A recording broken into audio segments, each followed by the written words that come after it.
देखिए पिछली क्लास में आपने कक्षा 11 में चैप्टर 1 विमीय गति में विस्थापन समय ग्राफ और वेग समय ग्राफ पढ़ा था।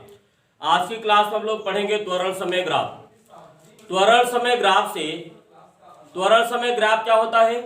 त्वरण तथा समय को अक्ष मानकर इनके मध्य खींचा गया ग्राफ त्वरण समय ग्राफ कहलाता है। त्वरण समय ग्राफ से क्या निकाला जाता है? वेग परिवर्तन। वही चीज यहां लिखा गया, त्वरण तथा समय, त्वरण समय ग्राफ, त्वरण तथा समय को अक्ष मानकर इनके मध्य खींचा गया ग्राफ त्वरण समय ग्राफ कहलाता है। त्वरण समय ग्राफ से वेग परिवर्तन की गणना की जाती है। और कैसे गणना की जाएगी? त्वरण समय ग्राफ से वेग परिवर्तन क्या होता है? वेग समय ग्राफ द्वारा समय अक्ष से घिरा क्षेत्रफल। तो वही चीज यहां लिखा गया, वेग परिवर्तन हो जाएगा त्वरण समय ग्राफ द्वारा समय अक्ष से घिरा क्षेत्रफल। अब हम इसको क्या कर रहे हैं? ग्राफ की सहायता से समझने जा रहे हैं कि कैसे वेग परिवर्तन निकाला जाएगा। तो देखिए ये आपने वेग समय, ये त्वरण समय, तो इसमें एक अक्ष त्वरण का और एक अक्ष समय का है। तो इनके बीच में ये जो ग्राफ खींचा गया ये त्वरण समय ग्राफ है। और ये जो ग्राफ लिया गया है ये समय इसके समांतर है, यानी ऊर्ध्वाधर डिस्टेंस क्या है? सेम है, यानी इसमें त्वरण क्या है? नियत है।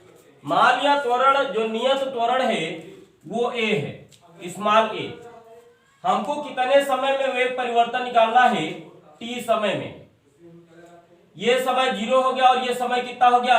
टी समय में निकालना है। सबसे पहले तो ये समझेंगे कैसे जानेंगे कि यही ग्राफ, यही आपको फार्मूला होगा। तो देखिए वेग समय ग्राफ से सब देखिए दो चीज हम यहां पे करते हैं। ये जो अक्ष है इनका गुणा करेंगे और भाग करेंगे। चले अगर भाग करेंगे त्वरण बटा समय, त्वरण बटा समय कोई भी भौतिक राशि नहीं मिलेगी, लेकिन त्वरण का समय में गुणा करिए, त्वरण का समय में गुणा करेंगे यह राशि मिलेगी वेग परिवर्तन। त्वरण समय का गुणनफल जो होता है वो वेग परिवर्तन होता है। कैसे? गति का पहला समीकरण v बराबर u प्लस ए टी, यहां से a इंटू टी बराबर क्या हो जाएगा? v minus you. तो दो वेगों का अंतर यानी वेग परिवर्तन हो गया। ये त्वरण और समय का गुणनफल हो गया। अब कैसे जानेंगे कि क्षेत्रफल होगा? देखिए ये लंबाई गुणी चौड़ाई के रूप में है। तो इसमें एक लंब हो गया, ये एक आधार हो गया। ये लंब और ये आधार यानी लंबाई और चौड़ाई का काम करेगा। तो लंबाई गुणी चौड़ाई क्या होता है? क्षेत्रफल। इसलिए यहां पर फार्मूले में क्या लिखा गया है? क्षेत्रफल लिखा गया है। अब कौन सा क्षेत्रफल हम लोग लेंगे, अब उस पर आते हैं। तो 0 से परपेंडिकुलर खींचेंगे ग्राफ को, यहां पे कट किया, एक साइड ये हो गया।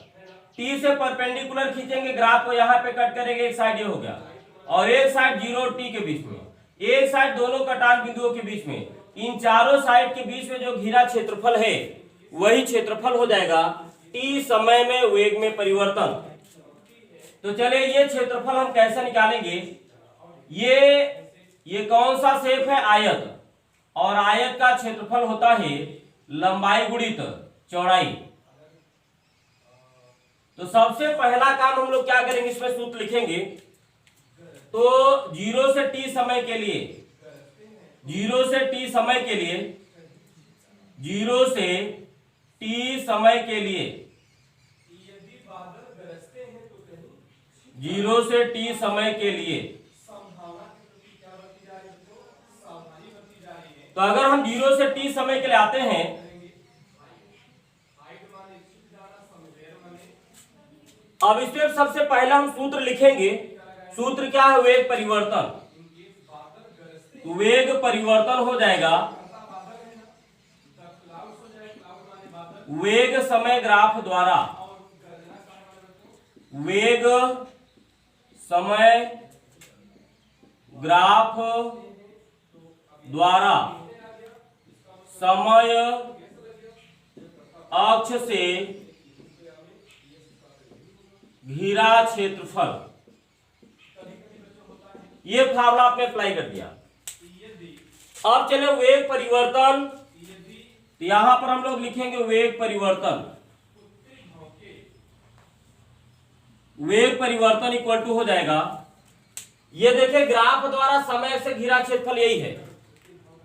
अब ये आयत है, आयत का क्षेत्रफल होगा लंबाई गुणित चौड़ाई।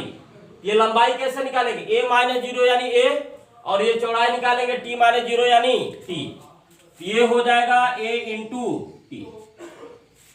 अगर वेग परिवर्तन को हम डेल्टा v से डिनोट करें, ये हो जाएगा डेल्टा v बराबर a इंटू टी।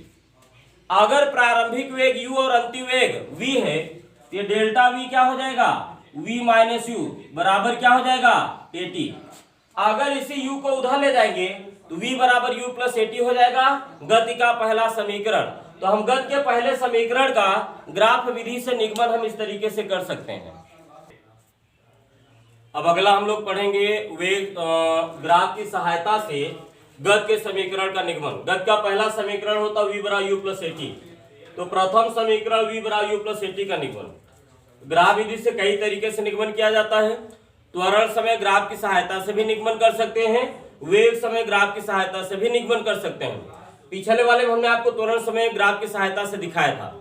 चले हम यहाँ वेग समय ग्राफ की सहायता से निकालते हैं। तो इसमें एक अक्ष वेग का और एक अक्ष समय का है। तो वेग तथा समय को अक्ष मानकर इनके बीच खींचा गया ये ग्राफ वेग समय ग्राफ कहलाएगा। हमने यहाँ पर कितने समय के लिए ऑब्जर्व करे हैं, टी समय के लिए, 0 से टी। तो 0 से परपेंडिकुलर खींचा, ग्राफ को यहाँ पे कट किया, टी से परपेंडिकुलर खींचा, ग्राफ को यहाँ पे कट किया। तो 0 समय पर वेग कितना है, u है, और t समय पर वेग कितना है, v है। ये ग्राफ समय के साथ जितना कोण बनाएगा, इसके समांतर रेखा के भी साथ उतने कोण बनाएगा। तो अगर ग्राफ समय के साथ थीटा कोण बना रहा है तो इसके समांतर रेखा के भी साथ थीटा कोण बनाएगा। अब इस वाले समकोण त्रिभुज में अगर हम लोग आए तो इसमें AB, ये AB लेंथ कितना हो जाएगा, ये लेंथ और ये लेंथ क्या होंगे, बराबर। तो AB लेंथ कितना हो जाएगा, इस वैल्यू में से इस वैल्यू को घटाइए, v माइनस यू, AB का मान हो जाएगा v माइनस यू। अब देखिए ये BC कैसे निकालेंगे, ये BC और ये दोनों लेंथ क्या है, सेम है। क्योंकि आयत बना है, यहाँ भी आयत बना, आमने सामने भुजा बराबर, आमने सामने भुजा बराबर। तो BC वैल्यू कितना हो जाएगा, t माइनस 0 यानी t। यहाँ वही लिखा गया है, AB कितना हो गया, AB कितना हो गया, v माइनस यू यानी v माइनस यू, और BC कितना हो जाएगा, ये BC है, ये B पॉइंट, ये C पॉइंट, ये हो जाएगा t माइनस 0 यानी t हो जाएगा। अब ये कोण ACB ये कितना दिया है, थीटा, यानी वेग समय ग्राफ की समय अक्ष के बीच का कोण दिया है। अब इसमें फार्मूला क्या होता है, त्वरण क्या होता है, वेग समय ग्राफ द्वारा, वेग समय ग्राफ के समय से ढाल यानी tan थीटा। अगर वेग समय ग्राफ सरल रेखा है तो त्वरण नियत होगा, और गति के समीकरण तभी वैलिड है जब त्वरण क्या होता है, नियत होता है। तो चले हम यहां पर आते हैं, त्वरण को हम स्मॉल a से डिनोट करेंगे, और यहां पर हो जाएगा ये tan थीटा इक्वल टू होगा लंब बटे आधार। इसमें इस वाले कोण के सामने भुजा लंब, अगली लंबवत भुजा आधार। तो लंब क्या है, इस वाले समकोण त्रिभुज में 90 के सामने भुजा कर्ण, और ये दो लंबवत भुजा, इसमें एक लंब एक आधार। तो अगर ये कोण पकड़ेंगे तो इसके सामने भुजा लंब AB और आधार क्या हो गया, BC। तो tan थीटा हो जाएगा लंब यानी AB, आधार यानी BC। अब इसके बाद आते हैं A इक्वल टू, AB की वैल्यू कितनी है, v माइनस यू, और BC की वैल्यू कितनी है, t। क्रॉस मल्टीप्लाई करें, तो अगर क्रॉस मल्टीप्लाई करेंगे तो v minus U equal to हो जाएगा AT। तो v minus U equal to हो जाएगा AT। अब इस माइनस यू को उधर ले जाएंगे, ये हो जाएगा प्लस यू, ये v हो जाएगा u प्लस AT। तो यही हो गया गति का पहला समीकरण। एक बार फिर से देखें, त्वरण क्या होता है, वेग समय ग्राफ की समय से ढाल। तो a क्या हो जाएगा, ढाल यानी tan थीटा, और tan थीटा हो जाएगा लंब यानी AB, आधार यानी BC। तो लंब बटा आधार, AB की वैल्यू कितना है, v माइनस यू, और BC की वैल्यू कितना है, t। क्रॉस मल्टीप्लाई किया तो v माइनस यू बराबर हो जाएगा AT। ये माइनस यू को उधर ले जाएंगे, ये प्लस यू हो जाएगा। ये गति का पहला समीकरण हो गया। देखिए अगला हम लोग गति का दूसरा समीकरण, ये थोड़ा ut plus half AT square लेने जा रहे हैं, और ये समीकरण तभी वैलिड है, तभी सत्य है जब त्वरण का मान नियत हो। पिछला वाला ही ग्राफ लिया गया है, ये वेग समय को अक्ष मानकर इनके मध्य खींचा गया ग्राफ, ये वेग समय ग्राफ कहलाएगा। क्योंकि ये ग्राफ समय, ये सरल रेखा है, इसलिए इसमें त्वरण नियत होगा। अब हमको t समय में विस्थापन निकालना है। तो विस्थापन क्या होता है? वेग समय ग्राफ द्वारा विस्थापन होता है वेग समय ग्राफ द्वारा समय से घिरा क्षेत्रफल। तो विस्थापन होता है वेग समय ग्राफ द्वारा समय से घिरा क्षेत्रफल। पीछे आपको सूत्र लिखाया गया था। अब चलिए यहाँ पर वेग समय ग्राफ द्वारा हमको t समय में निकालना है। तो कैसे निकालेंगे? जीरो से परपेंडिकुलर खींचेंगे, ये देखिए जीरो समय, ये टी समय, जीरो से परपेंडिकुलर खींचेंगे, ग्राफ को डी पर काटेगा और ये वैल्यू मान लिया यू है। टी से परपेंडिकुलर खींचा, ग्राफ को ए पर काटा और ये वैल्यू मान लिया क्या है? वी। तो जीरो समय का वेग यू है और टी समय का वेग वी, यानी ये प्रारंभिक वेग, ये अंतिम वेग। अब हमको क्या निकालना? घिरा क्षेत्रफल। वेग समय ग्राफ द्वारा समय से घिरा क्षेत्रफल, लेकिन समय कितना ले? जीरो से टी। तो जीरो से टी, तो जीरो से परपेंडिकुलर खींचेंगे, ग्राफ को यहाँ पे कट करेगा, टी से परपेंडिकुलर खींचेंगे, ग्राफ को यहाँ पे कट करेगा। दोनों कटान बिंदुओं के बीच में ग्राफ की इतनी लंबाई है, तो वेग समय ग्राफ इतना ही माना जाएगा। तो ये वेग समय ग्राफ द्वारा ये समय से घिरा क्षेत्रफल, यही आपको मिलेगा। आप कैसे निकालेंगे? जीरो से ग्राफ पे परपेंडिकुलर खींचा तो एक लेंथ CD मिल गया, टी से परपेंडिकुलर खींचा ग्राफ पर तो एक लेंथ क्या हो गया? AB हो गया। एक लेंथ जीरो टी के बीच में BC हो गया और एक लेंथ दोनों कटान बिंदुओं के बीच में हो गया AD। तो ये ABCD के बीच में जो ग्राफ दिख रहा है, जो क्षेत्रफल दिख रहा है, यही क्षेत्रफल हो जाएगा विस्थापन। तो अगर हम ये क्षेत्रफल निकाल लें, ये जो भाग हम यहां पर चित्र में एरिया को शेडेड कर रहे हैं, यही एरिया क्या हो जाएगा? यही एरिया हो जाएगा छायांकित भाग का क्षेत्रफल। यह बन रहा है समलंब। समलंब क्या होता है? ऐसा चतुर्भुज जिसकी दो भुजाएं समांतर हो और दो भुजाएं असमांतर हो, ऐसे चतुर्भुज को बोला जाता है समलंब चतुर्भुज। चले इस वाले में आते हैं। समलंब चतुर्भुज ABC जीरो से टी समय में, जीरो से टी समय के लिए, जीरो से टी समय के लिए इसमें बताइए समलंब चतुर्भुज ABCD में, समलंब चतुर्भुज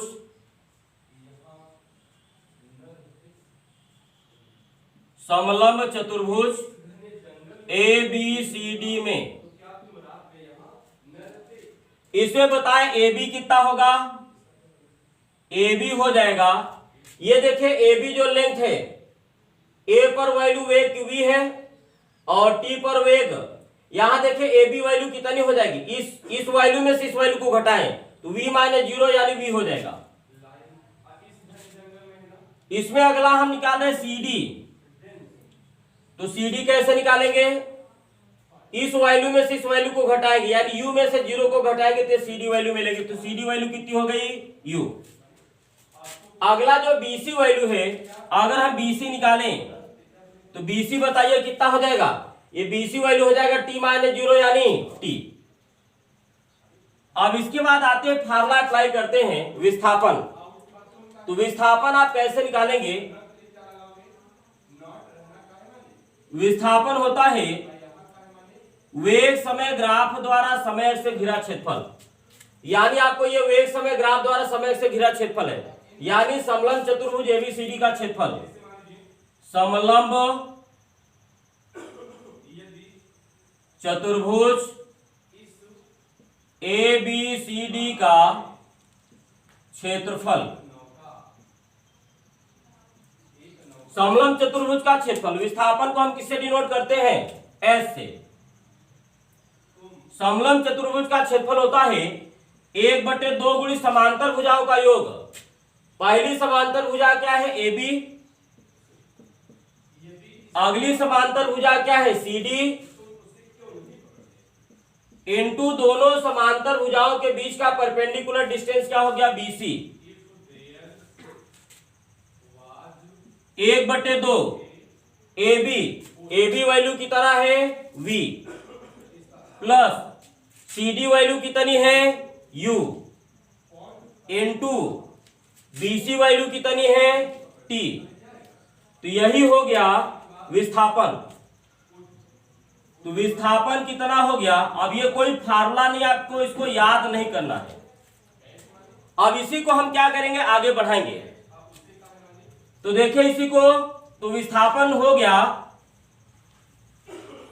1/2 v plus you, 1/2 v plus you into T. अब इसी को हम यहां पर, चूंकि उधर स्पेस नहीं है तो हम यहां पर इसको रिमूव करके इसी के नीचे से लिख रहे हैं। तो देखिए v क्या होता है, गति के पहले समीकरण से v होता है u प्लस एटी। तो जो आपने विस्थापन निकाला है इसी में v के प्लेस पे आप क्या रिप्लेस करेंगे, u प्लस एटी। तो चले यस इक्वल टू हो जाएगा, यस इक्वल टू होगा v के जगह लिखेंगे u प्लस एटी और u पहले से है इंटू क्या हो जाएगा t, और साथ में यहां पर हाफ भी पहले से लिखा है, ये हो जाएगा 1/2 u प्लस यू कितना हो जाएगा 2u प्लस 80 इंटू क्या हो जाएगा t। अब t और 1/2 दोनों का मल्टीप्लाई करते हैं, तो 1/2 इंटू 2u, साथ में t का भी मल्टीप्लाई करते हैं, 1/2 का मल्टीप्लाई करते हैं 1/2 इंटू 80, साथ में t का भी मल्टीप्लाई करते हैं। यहां से बताएं यस इक्वल टू हो जाएगा, ये 2 से 2 कैंसिल हो जाएगा ut प्लस t का t में मल्टीप्लाई हो जाएगा हाफ 80 स्क्वायर, और यही हो गया गति का दूसरा समीकरण।